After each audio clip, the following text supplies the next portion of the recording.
Okay, we are making a beautiful winter landscape, and we are going to be using watercolor crayons and just some water and a paintbrush. And I am drawing with Sharpie marker. You would draw with pencil first. So I'm going to start maybe about maybe a hand space way up of your paper, and I'm just going to make a line coming out and then curving down for the snow. And there's really no wrong way to make curving snow. My next line is going to go about halfway up my paper, and again I'm just going to come out and then curve down. And then my other hill is going to curve up. So somewhere around the middle of my paper.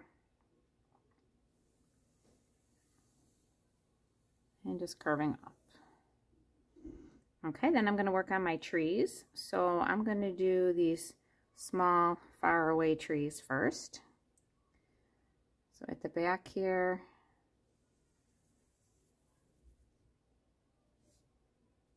straight line like an arrow. And then little diagonal lines coming off of that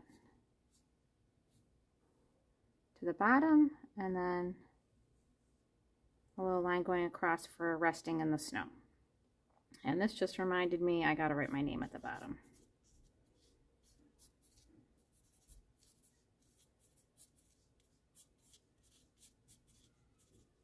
Okay. Well, then my other tree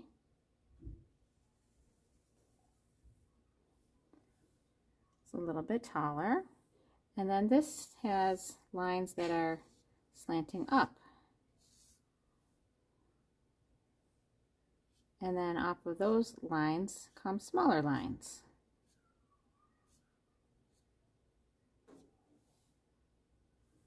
Okay, you might add a few more branches and little smaller branches coming off of those. And again, I want to make a little line or a little curve for that tree to be resting in the snow.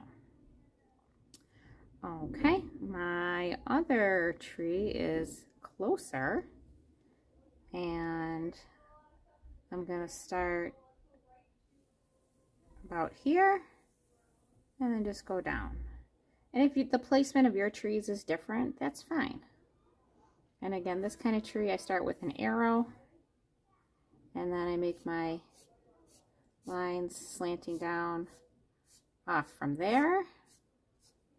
And same thing on my other side, slanting. And then I can decide how much more I want to add in and fill in onto that tree.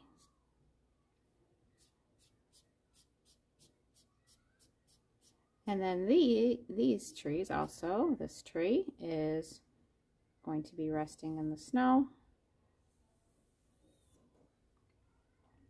But it's a lot taller and bigger than this one that's farther away. So this would be more my middle ground, and that being my background. Okay, or this could even maybe be foreground. This is definitely foreground over here. So I've got another tree with the branches slanting up.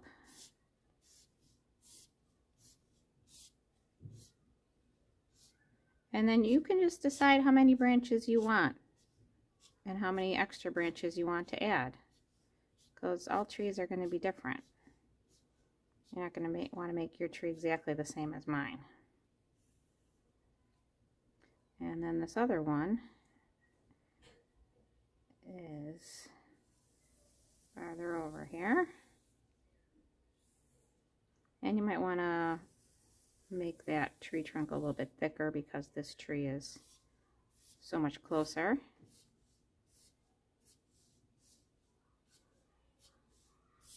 And again, you're just gonna add on branches you would like. And I've got one more way back here.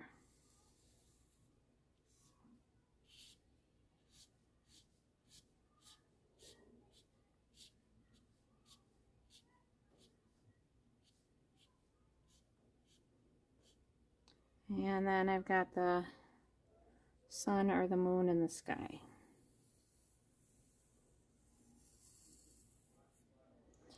All right, then I use my watercolor crayons,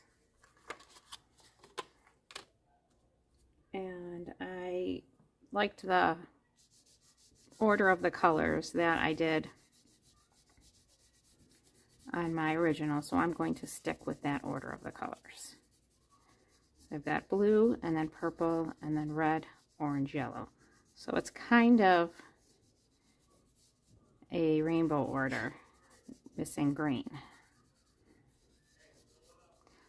So I don't have to color it all in completely, and I don't need to press hard with these watercolor crayons either. And I also ended up later adding a little bit of blue around my edge of my circle for the moon. And then I've got my purple. So again, it is okay to leave some white space. Not every single spot is going to be colored in.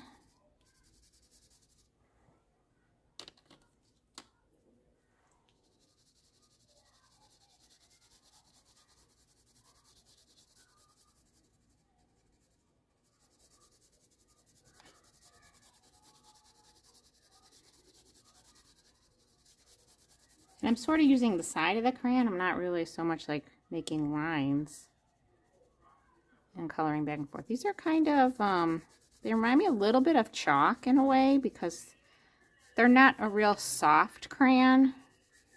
So this lightly coloring in the areas works out well as a technique for this.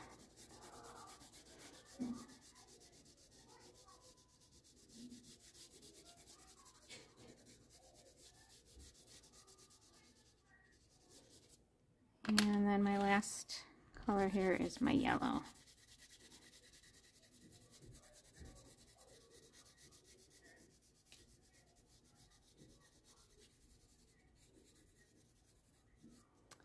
All right, then I just use my water, and I gently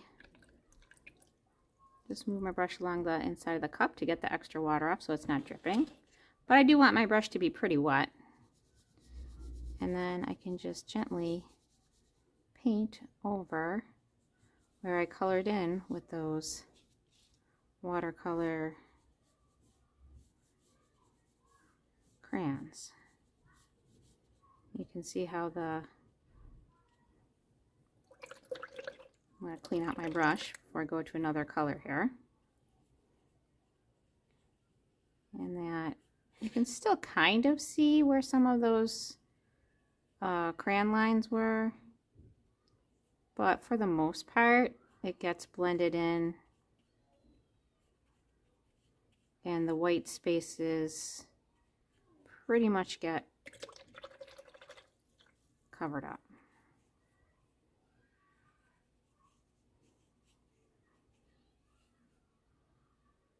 So I want to go around my moon because I really didn't want to get paint inside there. I can paint right on top of the black lines for my my trees, because that was black permanent marker. Another option might be using black crayon for the trees.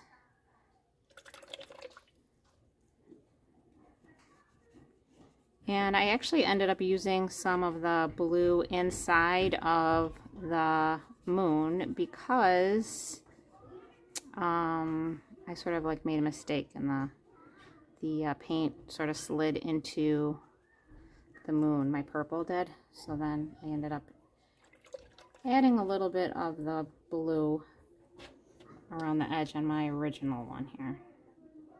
So this time I'm just going to sort of paint in a circular motion around the edge instead of going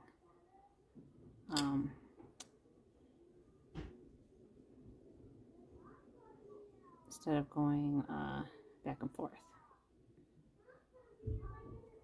Okay, so good luck with yours. I hope it turns out just wonderfully for you.